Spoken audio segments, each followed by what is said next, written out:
What's up, people? Welcome to another video. In this video, I'm going to show you how to install ActiveMQ using Docker.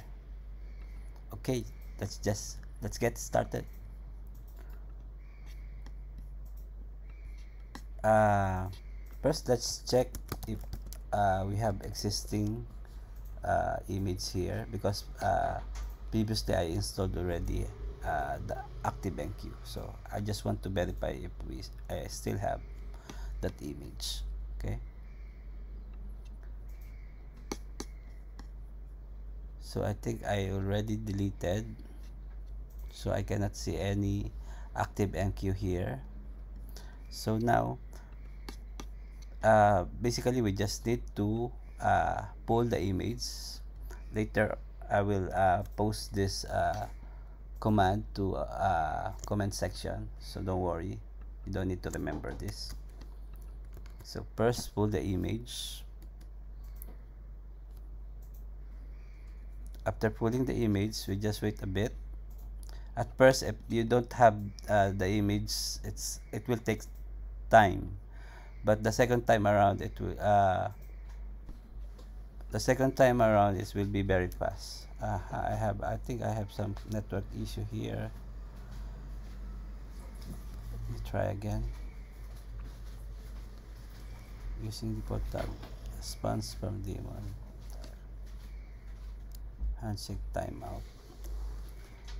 Let me try to run. Anyway, this the run command is actually smart. If the image is not available, the Docker will download it automatically. Alright, so now let's check if the ActiveMQ is running. Docker vs, yeah, it's running.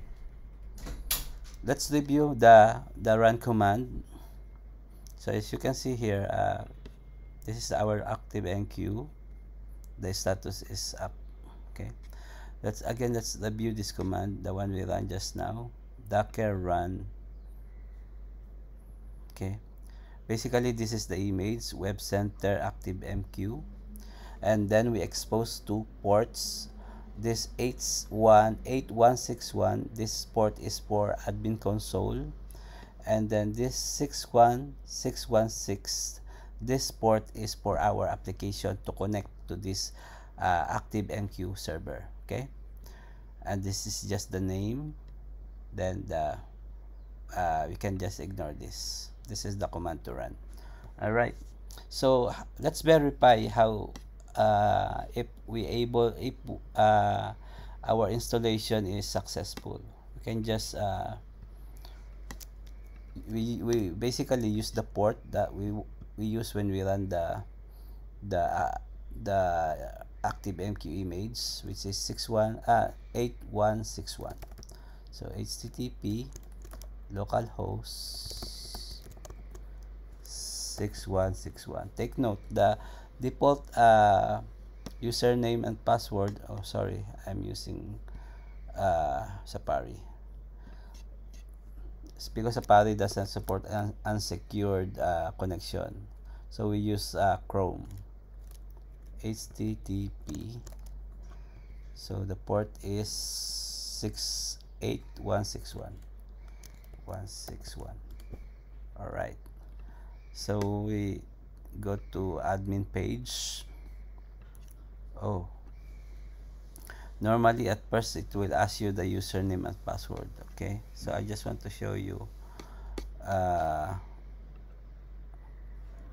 we don't have logout here. Anyway, if ever you encounter if ever you are redirected to login page, the default username and password after you install the ActiveMQ is admin. So take note of this. Username is admin, password is admin. Alright, so now we already successfully installed our ActiveMQ. So it's very simple. It's only one command if you have a Docker, right? So of course, yeah, you can you can simply run the this uh, command, execute this command, docker run, then the these arguments, and it will be automatically pull the image and run the the application or the server. Okay. All right, so thank you for watching. I hope you enjoyed this video. Until next time, have a good one.